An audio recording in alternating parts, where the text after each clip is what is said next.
À la suite de la précédente vidéo que j'ai faite sur la voie des compassions pour arriver à une vraie réconciliation entre les hommes et les femmes, je vais dialoguer aujourd'hui avec Christiane, qui travaille avec moi depuis quelques années et qui est aussi directrice d'une maison d'édition. Nous pensons, hommes et femmes, nous ressentons profondément qu'il est temps de mettre fin à la guerre et de prendre nos responsabilités pour déposer les armes et arriver à faire honneur à cette nostalgie de l'amour qui nous anime, ce désir de nous retrouver. La voie des compassions posait comme préalable de ressentir ce que l'autre sexe ressent. Pour les hommes, il s'agissait de ressentir ce qu'éprouvent les femmes dans l'écrasement du féminin depuis des siècles. Pour les femmes, je proposais de ressentir ce qu'est la difficulté des hommes avec la pulsion sexuelle. Ce sont deux grands axes qui permettent de se rejoindre. Nous pouvons travailler à une prise de responsabilité mutuelle des mécanismes de la guerre. La prise de responsabilité pour l'homme commence avec la prise de conscience de ce qu'est la prédation, la domination et une certaine forme de mépris du féminin qui a perduré au fil des siècles. Pour les femmes, nous allons voir avec Christiane quelles sont les responsabilités éventuelles qui ont été mises en lumière dans le groupe de travail et voir comment nous allons pouvoir co-créer une relation totalement régénérée, totalement nouvelle.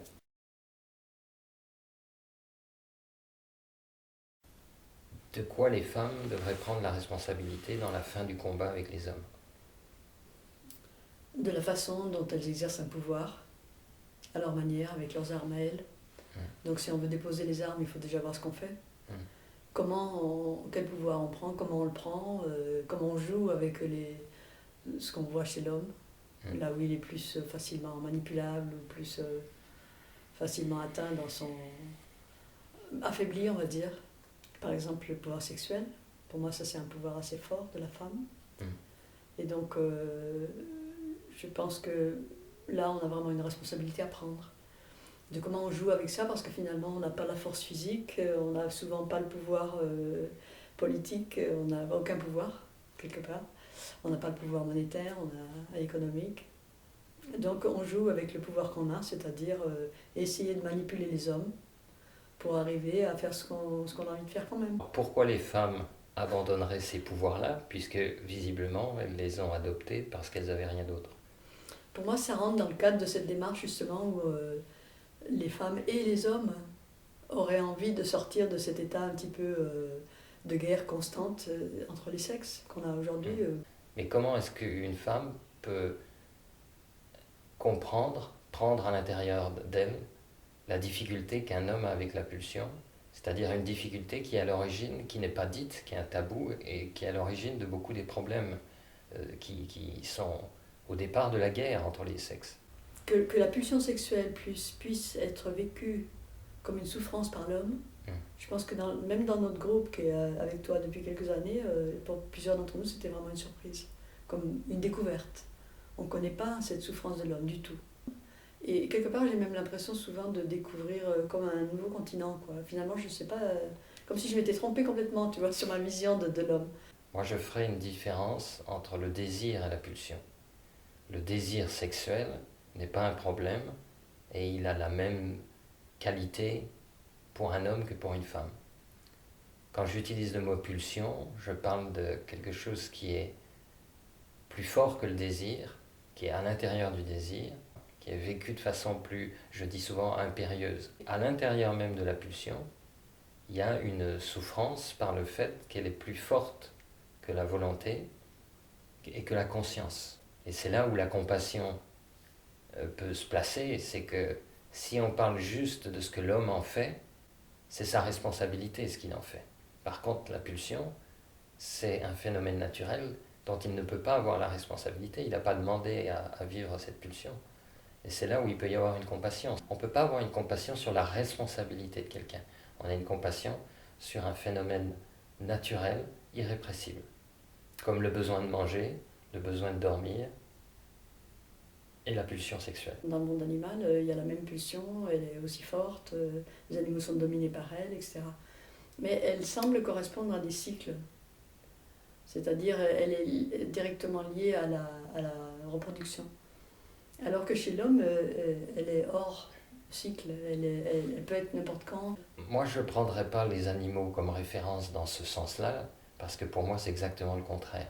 C'est-à-dire que même si les animaux respectent un certain cycle naturel et qu'ils sortent assez peu de ces cycles, en réalité, les animaux sont la démonstration de la brutalité de la pulsion. Oui, ça c'est vrai. Et le plus souvent, on l'observe chez certaines espèces marines ou chez le lion avec les lionnes, c'est quelque chose, c'est un harcèlement, c'est une répétition, c'est une maltraitance de la femelle qui démontre justement que la pulsion est beaucoup plus animale que humaine. C'est-à-dire que nous, en tant qu'êtres humains, on peut justement amener une conscience que l'animal n'a pas, qui devrait permettre de vivre des traversées. Voilà, mais c'est par rapport à la fréquence.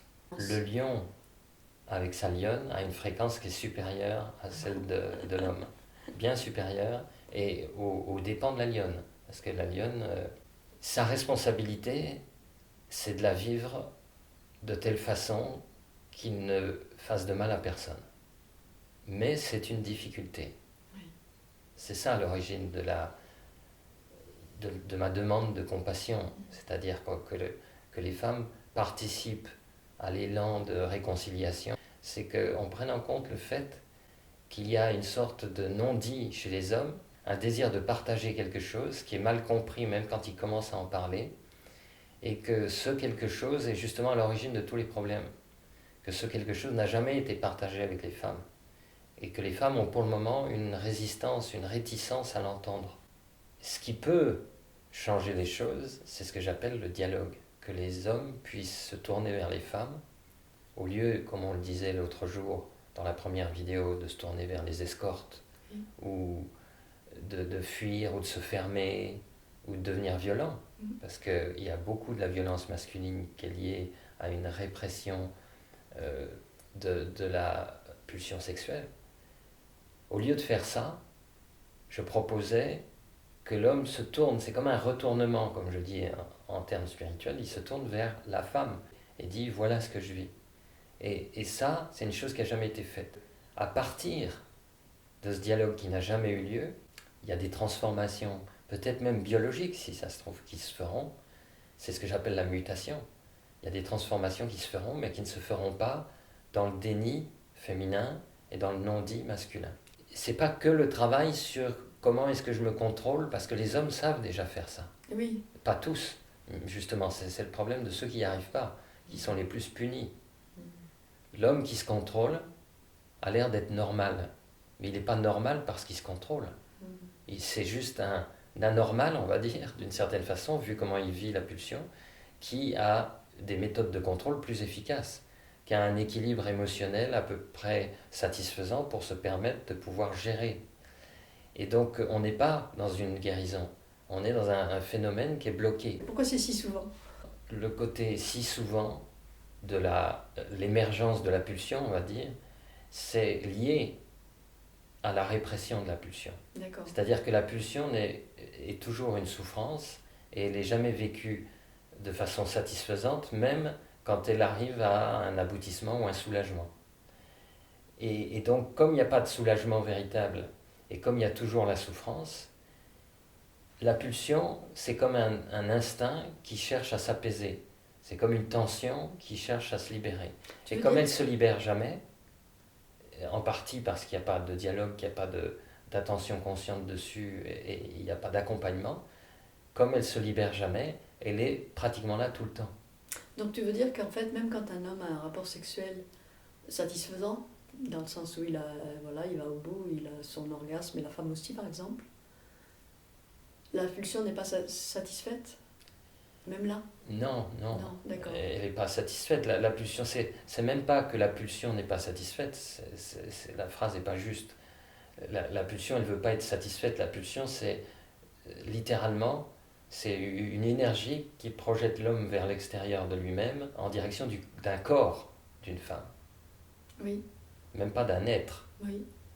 Donc, cette poussée vers le corps ou des stratégies similaires pour arriver à un soulagement, cette pulsion, cette poussée d'énergie, elle est en partie alimentée depuis très longtemps par une frustration immense, qui n'est même pas individuelle, qui est collective, qui vient aussi, comme toutes les choses refoulées, du fait que c'est non dit, que c'est tabou, et que ça n'a pas été mis sur la table dans le débat, et que les hommes sont soumis à quelque chose qu'ils ne comprennent pas, qui les déborde. Donc ça revient tout le temps.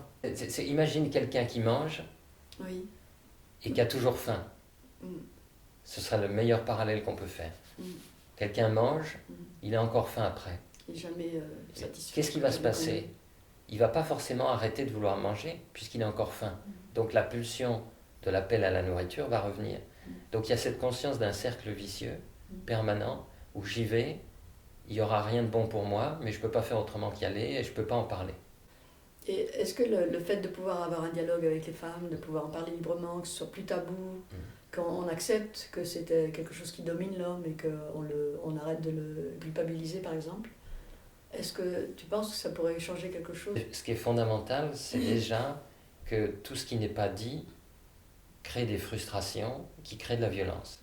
Donc on aurait déjà une traversée déjà très concrète.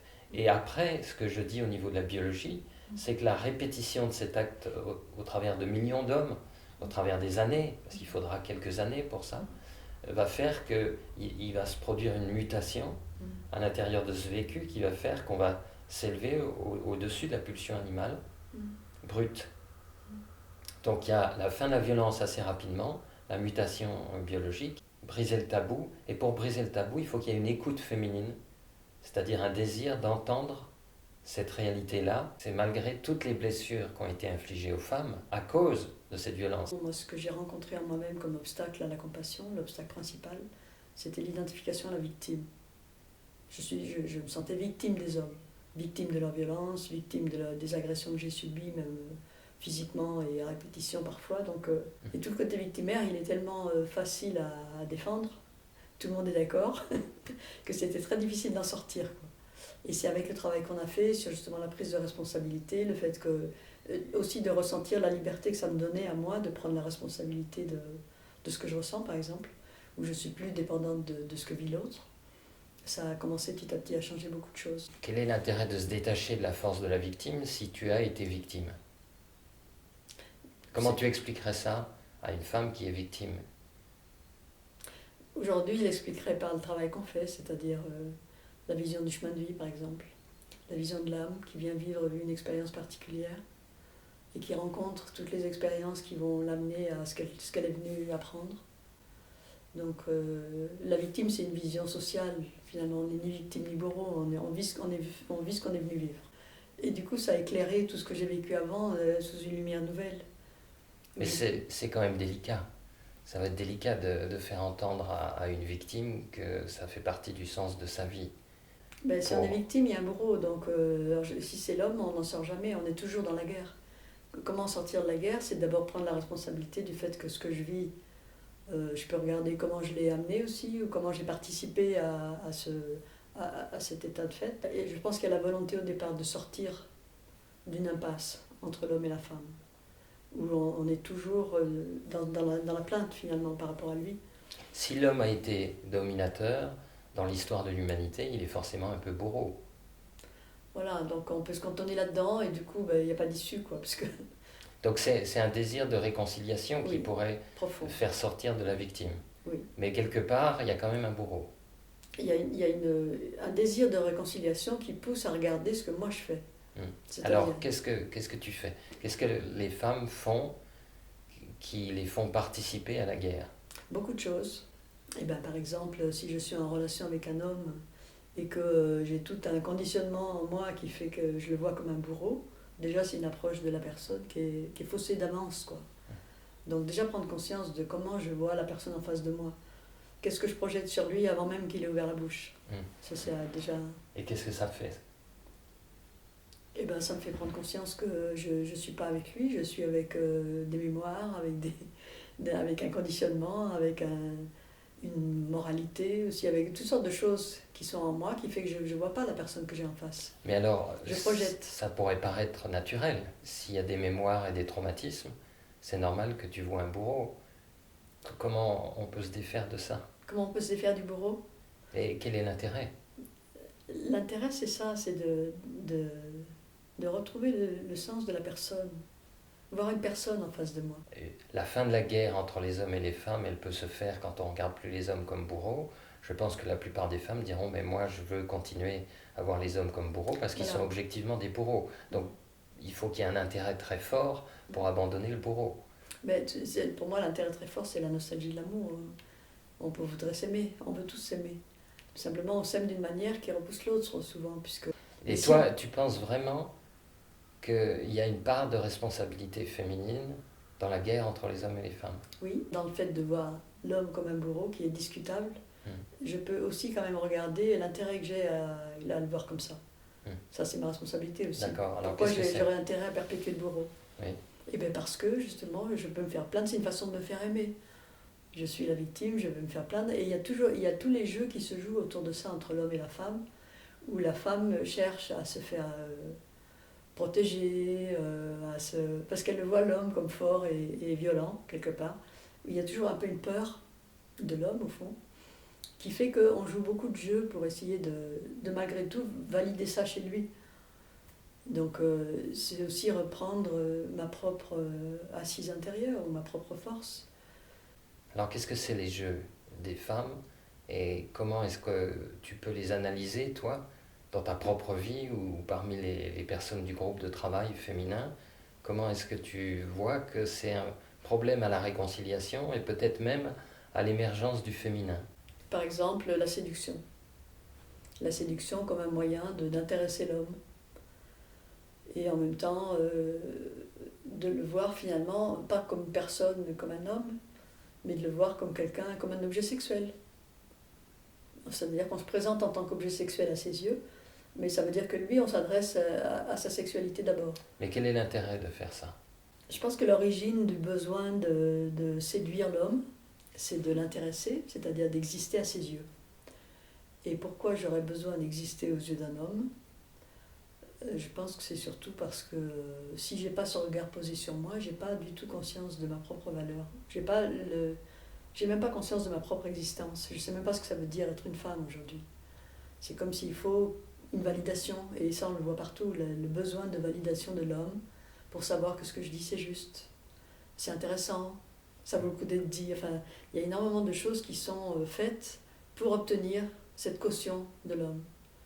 Parce que sans lui, j'ai pas le sens de ma propre valeur, et ni même de ma propre existence.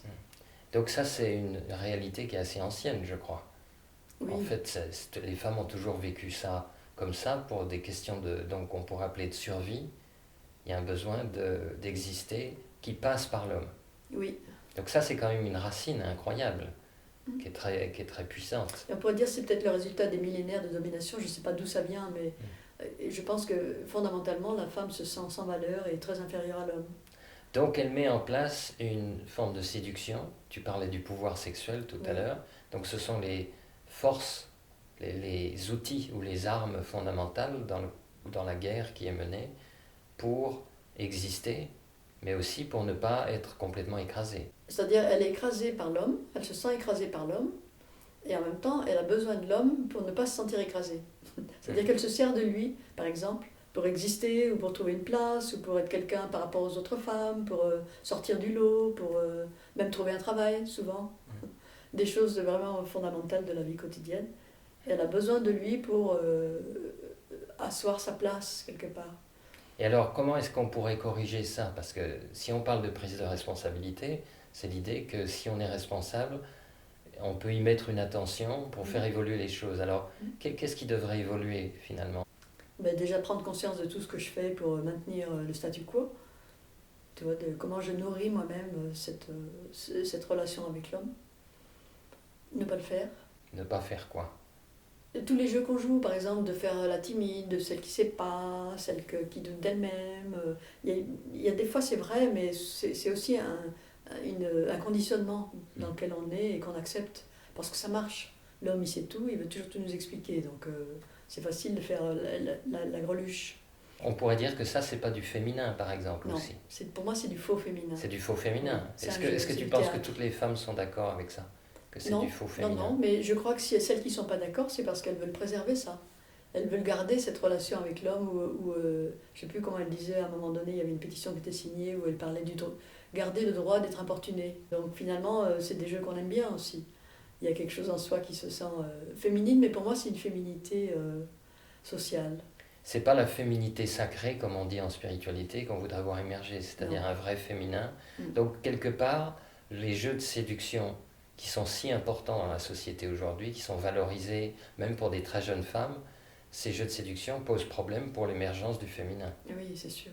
Ouais. Pour moi, c'est sûr, oui. Pour toi et pour qui d'autre alors? Je pense que pour les femmes dans le groupe, en tout cas pour les femmes avec qui on travaille en ce moment, il y a quelque chose, il y a des prises de conscience là-dessus où on met vraiment l'accent sur ce qu'on fait pour perpétrer ce faux féminin finalement. Et puis essayer d'en sortir. C'est vraiment important ça. Hein? Oui. Donc ça c'est l'histoire de la séduction et du pouvoir sexuel. Est-ce qu'il y a autre chose? Tu vois, à un moment donné, on parlait du non-dit. On parlait du fait que la femme s'attend toujours à ce que l'homme comprenne ce qu'elle ne dit pas. Et c'est quelque chose qui est absolument faux. En général, il ne comprend rien, donc on le trouve bête. Et donc ça, c'est une stratégie quelque part. Au lieu de dire simplement, voilà ce que je ressens, voilà ce que j'aimerais, voilà ce que je souhaiterais, voilà, tu vois, de se présenter vraiment comme on est, on accuse l'homme de ne pas le voir tout seul. Donc ça, on essaie d'en sortir justement, de dialoguer, de s'affirmer, pas de s'affirmer en tant que moi-je, mais d'avoir le courage de ne pas tout attendre de lui. De conserver cette image de l'homme qui ne comprend rien, qui est bête, on avait dit une fois qu'il ne lit pas les sous-textes, c'est aussi une façon de rester victime, puisqu'on lui donne pas, en le privant du dialogue, on lui donne pas la possibilité de s'améliorer ou de comprendre mieux le féminin. J'ai besoin de pouvoir plus maintenant apprendre quelque chose de l'homme que quand je suis dans cette séparation de victime avec un bourreau ou d'inférieur, supérieur. Et ça fait une ouverture à la personne qui permet de découvrir une autre manière d'être au monde, pour moi. Est-ce qu'il y a d'autres stratégies que celles qui sont liées autour du pouvoir sexuel et de la séduction? Oui, il y a beaucoup de choses que je trouve, on appelle ça, nous, les phrases assassines. Et on se disait que finalement, l'humiliation, c'est la pire des blessures pour l'homme. Et que si tu prends la femme, la pire des blessures qu'une femme peut subir d'un homme, c'est la mort. Donc si tu mets les deux en contrebalance, finalement, l'humiliation, ça paraît pas grand-chose.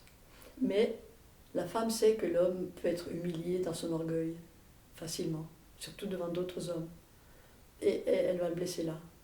Elle va faire des petites phrases, tu vois, presque le rabaisser. Phrase assassine, ça veut dire essayer de tuer d'une certaine façon le personnage. tuer psychologiquement, oui. Parce qu'elle n'a pas la force physique. Ça, physiquement, elle ne va pas exprimer ça, mais elle va dire des choses qui vont le blesser dans son orgueil, qui vont l'humilier, le mépriser, le rabaisser devant les autres. C'est une forme de violence aussi, finalement. Bien sûr, c'est très violent. C'est très violent parce que ça ne se voit pas, il n'y a personne qui va dire elle lui a fait mal. Alors que si l'homme fiche une baffe, ça se voit. Et tout le monde peut le voir. C'est ce qu'on appelle une stratégie détournée, finalement. C'est le moment où quelque chose est dit qui pourrait paraître légitime, mais qui a en fait une intention de tuer, de faire mal. Quelquefois, c'est comme la violence, ça part tout seul comme ça. Parce que ça vient de loin, ça vient de l'écrasement de la femme. Et donc voir ça et vraiment dire non à ça, pour moi, c'est un travail. C'est là où on voit, quand tu évoques tout ça, effectivement, toute la profondeur et les ramifications du problème originel. C'est-à-dire qu'en tant qu'homme et femme, il y a une rupture, on vit une rupture alors qu'il y a une nostalgie de l'amour, on vit une rupture qui est devenue très complexe avec toutes les stratégies et les armes qu'on met en place. Et que quand on réalise ça, quand on ne reste pas juste identifié aux stratégies, on réalise qu'il y a quelque chose qu'on veut voir se transformer, évoluer, qu'on voudrait grandir, hommes et femmes, pour se rapprocher, pour arriver à une sorte de communication au minimum, et peut-être de communion, mais une communication au minimum où on peut parler des choses et où le passé est complètement lavé. Mais on n'en est pas là. C'est pour ça qu'on en parle, parce qu'on voit dans ce que tu dis moi j'entends toute la force, c'est vibrant. Il te suffit de très peu de mots en tant que femme pour faire vibrer quelque chose où on sent des milliers d'années de passé et de poids, c'est très puissant. La domination de l'homme qui provoque un besoin de survie chez la femme qui passe par lui, et donc le développement d'une séduction et d'un pouvoir sexuel pour essayer de contrebalancer ça, et toutes les stratégies qui viennent avec, les phrases assassines d'un côté, les gifles de l'autre, c'est tout un univers qu'on voudrait voir disparaître. Oui. Comment on fait à votre avis maintenant, dans les femmes du groupe, parmi les femmes du groupe, est-ce qu'il y a des choses qui émergent? Comment on fait? Tu parlais des incompréhensions et des passerelles dans la relation intime, par exemple. C'est un bon terrain d'expérimentation pour essayer de trouver justement comment ne pas se conformer à nos conditionnements, quoi. Ne pas rester victime, ne pas voir l'autre comme un bourreau, et initier les dialogues, initier les choses. Et puis, bon, il y a le travail aussi en parallèle avec les strates, la descente des strates, le fait justement d'aller vers la compassion, le sentiment de prendre l'autre en soi avec tout ce qu'il est, avec sa souffrance aussi. Et ça fait vraiment un rapprochement. Ça ouvre. Ça ouvre déjà complètement à l'autre. Et puis si l'autre fait la même chose, on peut se retrouver à ce moment-là et parler en vérité, quoi. On voit l'intérêt pour l'instant de séparer les hommes et les femmes et de faire des groupes différents. Oui. C'est-à-dire on sent qu'il y a une envie de les rassembler à nouveau, d'avoir un groupe mixte où tout le monde où la réconciliation est possible, mais on sent que c'est pas encore maintenant, parce qu'on a vu des accélérations à certains moments, on se disait ça avance très vite, puis on a vu des reculs, et on voit qu'à l'intérieur du groupe des femmes, comme à l'intérieur du groupe des hommes, il y a des choses à creuser encore, qu'il y a des traversées qui ne sont pas vécues. Je pense même qu'il y a des traversées qui ne seront vécues que si on est beaucoup plus nombreux à faire ce travail, beaucoup plus nombreuses pour le groupe des femmes, parce qu'il y a des mémoires tellement anciennes et collectives qu'on ne peut pas les traverser tout seul.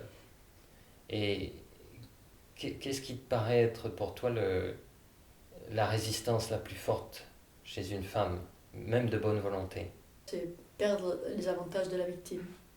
C'est une perte aussi quelque part. Alors ça, il faut qu'on en parle parce que c'est pas clair. En tout cas, pour un homme, ce que tu dis n'est pas très clair. Socialement, ça a beaucoup d'avantages d'être une victime. Donc ça pourrait être un bouleversement qui serait pas facile à accepter. Je veux dire, il y a beaucoup d'avantages des deux côtés à garder les choses en l'état. Les hommes n'ont pas tellement intérêt à changer non plus, donc à moins que les hommes s'y mettent aussi, ça va être difficile de complètement sortir de cette relation-là. Parce que il faut vivre, il faut gagner sa vie, il faut trouver un travail, il faut... C'est pour ça que le levier de la transformation, ça peut être qu'une vision spirituelle. Oui. C'est pas une amélioration sociale dans un premier temps, c'est d'abord le désir de revenir à une communion. L'expérience spirituelle fondamentale, c'est l'expérience de la communion avec l'intelligence du vivant. Et après, ça se concrétise dans les relations entre hommes et femmes, entre tous les êtres, ou même avec les animaux et la nature d'ailleurs. Et donc cette expérience de communion, elle génère un désir de la vivre, et c'est comme ça qu'on rentre en spiritualité en quelque sorte. Voilà. Et donc il faut qu'il y ait un désir spirituel dont on ne parle pas beaucoup là pour l'instant. Il faut qu'il y ait un élan, une aspiration spirituelle pour sortir de ces mécanismes, parce qu'autrement on reste dedans. Ouais, mais ce que je vois plutôt, si tu veux, à un niveau plus large que juste notre groupe, c'est que les femmes ont tendance à se créer des niches. C'est-à-dire qu'au lieu d'aller dans la direction spirituelle, elles vont plutôt aller vers le développement personnel, aller mieux, se sentir bien dans leur peau, être femme, mais se retrouver dans des activités féminines, ou faire des choses entre elles, où finalement il n'y a pas beaucoup d'hommes. Donc c'est un petit peu des mondes parallèles, c'est souvent comme ça, tu as des mondes masculins, des mondes féminins, mais le seul moyen de se rencontrer, c'est la démarche spirituelle pour moi. Mais... Dans le développement personnel dont tu parles, moi je relève quand même au passage le fait que ça implique finalement pour une femme un désir d'être une meilleure séductrice, de rester une femme sociale et d'entretenir un mot qu'on n'a pas encore utilisé, la rivalité entre les femmes. C'est-à-dire que le développement personnel, à la différence de la spiritualité, il entretient, sans le vouloir, insidieusement, une forme de rivalité. Voilà, sauf qu'on essaie d'aller un peu mieux, quoi. Un peu mieux, c'est souvent... Oui, un peu mieux, c'est souvent améliorer les stratégies. Oui, c'est vrai. Donc finalement, ça ne résout rien. Et en même temps, pour amener des personnes à la voie spirituelle, je pense qu'il faut déjà avoir vu un petit peu l'illusion de tout le reste, quoi. Ce que tu dis là, c'est important parce que on pourrait entendre, quand on nous écoute en parler, une description, une analyse un petit peu psychologique des fonctionnements. Et puis j'interviens et je dis qu'il faudrait aussi voir que c'est l'élan spirituel qui va nous sauver. Quand on prend conscience de la nostalgie de l'amour, quand on prend conscience du désir de l'émergence de l'âme, c'est ça qui sauve. Mais ce qui est important, c'est que tu dis, oui, mais on est obligé d'aller dans cet ordre, de respecter cette séquence-là. C'est d'abord comprendre les mécanismes. Les femmes, par exemple, puisque c'est d'elles qu'on parle là dans cette vidéo, les femmes ont besoin d'abord de comprendre ce qui se passe. Mais je pense qu'il y a beaucoup de femmes qui ne s'acceptent pas, qui n'acceptent pas de se voir comme ça, qui ne voient même pas qu'elles sont comme ça, qu'elles fonctionnent comme ça. Parce que ça voudrait dire en changer. Ou accepter d'aller, tu vois, de faire des pas responsables du coup. Donc déjà, une acceptation que c'est ce qu'on fait. Il y a une chose qui me vient dans ce que tu dis, c'est que parfois on a vu des commentaires de personnes quand on parle de la réconciliation homme-femme qui disent « Non mais il n'y a pas besoin de réconciliation homme-femme ou de travailler de cette façon-là. Tout ce qui est important finalement c'est de se réconcilier avec soi-même, à l'intérieur de soi. » Quelqu'un nous avait parlé du mariage intérieur plutôt que de se marier avec un compagnon du sexe opposé par exemple. Est-ce qu'on peut vraiment dire ça? Est-ce qu'il y a un intérêt à faire cette démarche de réconciliation homme-femme, puisque dans la spiritualité, souvent la spiritualité est plus autoréférente. On se dit on va tout trouver à l'intérieur de soi, on va trouver Dieu en soi, donc il n'y a pas besoin, c'est trop difficile, donc autant baisser les bras tout de suite et ne pas chercher de réconciliation. Qu'est-ce que tu en penses, toi? Je pense que ça dépend. Il y a des personnes qui sont nées pour vivre ça, un mariage intérieur où finalement ils n'ont pas besoin d'une relation avec quelqu'un d'autre. Je pense que ça existe. Mais je dirais pas, je pense que c'est vraiment exceptionnel. Et que la plupart du temps, quand on choisit cette voie-là de manière plutôt intellectuelle, c'est une souffrance au fond. C'est une fuite. Parce qu'on n'arrive pas à résoudre les problèmes, on fuit dans l'amour universel. Je ne suis plus une femme, je ne suis qu'une âme. Mais finalement, il y a une souffrance constante parce que c'est pas vrai à tous les étages. Le mariage intérieur, s'il existe, c'est un aboutissement ultime, mais il ne change rien à la structure du monde, Non. au fonctionnement de la société et aux relations. Non. Et c'est vrai que parfois en spiritualité, on se désintéresse de la relation. On se dit qu'on est dans ce monde, mais pas de ce monde, donc on n'a pas besoin de le réparer. Ce qui est une réalité aussi, c'est-à-dire le besoin d'absolument réparer le monde est exagéré dans nos démarches. Mais en même temps, nous sommes des âmes incarnées. Et je parle moi d'une spiritualité incarnée quand je dis que l'âme, elle vient pour vivre un chemin de vie, elle joue un jeu, ça peut être une pièce de théâtre d'une certaine façon, mais elle joue quand même son rôle. Et dans le rôle à jouer, il y a le travail des relations, parce que la relation est là pour faire expérimenter à l'âme quelque chose qu'elle ne vivrait pas toute seule. Donc il y a le sens de la relation quand même. Puis en plus, souvent, on peut trouver ce mariage intérieur, comme on dit, ou être vraiment, en tout cas, en paix profonde avec soi-même. Mais dès qu'on entre en relation, il y a plein de choses qui se mettent en jeu, qui ne se mettent pas du tout en jeu quand on est tout seul. Donc ça fait partie aussi de notre vie humaine. Quels sont les outils dans le groupe des femmes pour essayer d'avancer? Déjà ça, un regard un peu sans concession sur ce qu'on fait nous, qui participe à la situation. Qui maintient un status quo. Donc ça, c'est un partage particulier entre les femmes. Oui, c'est le fait de parler, de dire honnêtement nos stratégies, par exemple, de les mettre en mots, pas de les dénoncer, parce que c'est un peu fort comme mot, mais de prendre conscience que c'est ce qu'on fait. On a des stratégies pour maintenir le statu quo avec l'homme. Pour faciliter ça, je vous ai proposé ce que j'ai appelé la complicité spirituelle. Est-ce que tu pourrais dire ce que c'est pour toi, ça? Oui, alors c'est quelque chose qu'on est en train d'explorer. C'est pas quelque chose qui est inné, puisque justement on est toutes conditionnées pour exister seules aux yeux de l'homme. Donc souvent les femmes, c'est plutôt une relation de rivalité, puisque si elle existe aussi aux yeux de l'homme, finalement elle prend ma place. Donc il y a beaucoup de choses qui sont comme ça, mais inconscientes souvent. Donc la complicité spirituelle, ça veut dire déjà Pour moi, ça veut dire déjà connaître les strates de l'être. Parce que ça se passe ni dans la tête, ni dans le corps, ni dans l'émotion. Ça se passe vraiment au niveau du sentiment. C'est uniquement quand j'arrive à traverser ma faille et à contacter le niveau du sentiment que je ressens la femme à côté de moi comme une amie. Avec qui tu peux essayer d'avancer, de travailler. Oui. Parce que c'est ça. C'est vraiment fondé sur les strates profondes. Donc il y a une base là qu'on vient de mentionner, c'est la complicité spirituelle. Toi, tu as mentionné le regard sans concession. Et je trouve que le regard sans concession, il est plus facile avec une complicité spirituelle, une proximité comme ça. Et qu'est-ce qu'il y a d'autre? Disons que déjà il y a ça crée, on peut créer une sorte d'écrin bienveillant où chacune peut reconnaître ce qu'elle fait sans se sentir jugée par exemple. Donc c'est un peu l'importance du groupe qui peut porter justement les confidences qui ne sont pas toujours faciles à faire. Est-ce qu'il y a des choses que vous essayez d'appliquer dans la vie quotidienne? La traversée de la faille, si possible. Et puis la connaissance des strates, de vraiment voir d'où je parle quand je parle à un homme. Cette reconnaissance-là, elle m'a énormément aidé à voir ce que je mettais en œuvre dans la relation, quoi. Ce que je cherche. Par exemple, si je suis dans la demande affective, que je vais chercher quelque chose chez l'autre et qu'il ne me le donne pas, je m'énerve, par exemple. Alors que si je vois moi-même que je suis dans cette demande, que je suis dans l'émotionnel, que je suis tournée vers l'autre, et que je reviens à moi-même et que j'arrive à descendre plus profondément et à retrouver cet espace libre à l'intérieur, je vais lui parler autrement.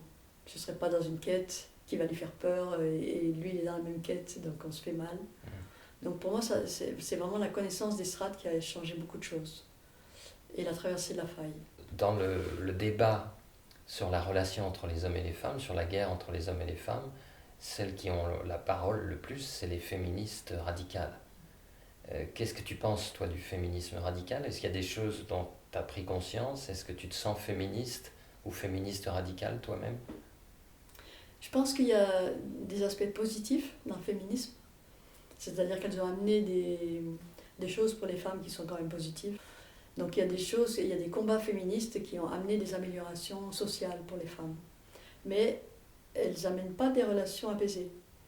Puisqu'en fait, on utilise les mêmes armes. On se bat, on va au tribunal, on fait la guerre en fait. Donc effectivement, ça apporte certains avantages, mais ce n'est pas des avantages qui guérissent la relation pour moi.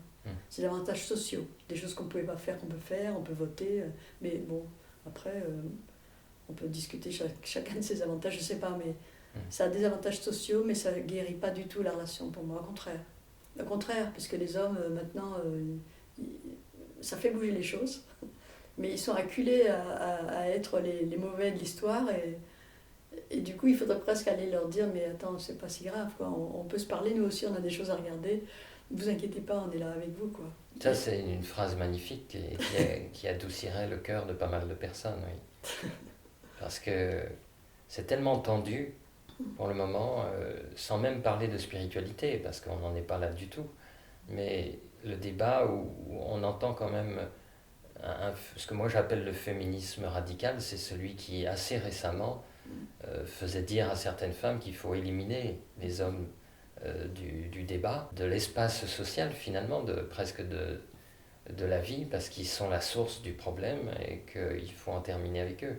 Donc moi je comprends les racines de la colère, les blessures qui s'expriment souvent comme ça chez des personnes qui sont éloquentes. C'est facile de dire des choses radicales qui font résonner des blessures autour de soi, mais ça fait résonner justement collectivement une corde qui amplifie en fait la rupture. Tout à fait. C'est assez triste parfois parce qu'il y a une intelligence évidente chez les féministes populaires ou médiatiques. Il y a une intelligence et on est forcément touché par ce qu'elles disent. On ne peut pas dire de quelqu'un que tout ce qu'il dit est faux. Quand quelqu'un parle et s'exprime clairement et à partir d'expériences personnelles, on se dit il y a quelque chose, c'est vrai. Mais ça ne va pas dans le sens de la réconciliation. C'est pour ça que moi j'amène ça comme ça un petit peu naïvement. Est-ce qu'on y arrive? Oui, Est-ce qu'il y a déjà des progrès un peu? Je pense qu'on y arrive, c'est un grand mot, hein, Mm. mais, parce que quand même c'est des conditionnements collectifs assez profonds Et on est peu nombreux. et on est peu nombreux. Mais par contre, je trouve qu'il y a vraiment des changements quand même dans les relations entre nous, même à l'intérieur du groupe, entre les hommes et les femmes. Oui. Il y a déjà une conscience qu'il y a un problème. C'est vrai. Moi, j'ai observé qu'il y avait des changements.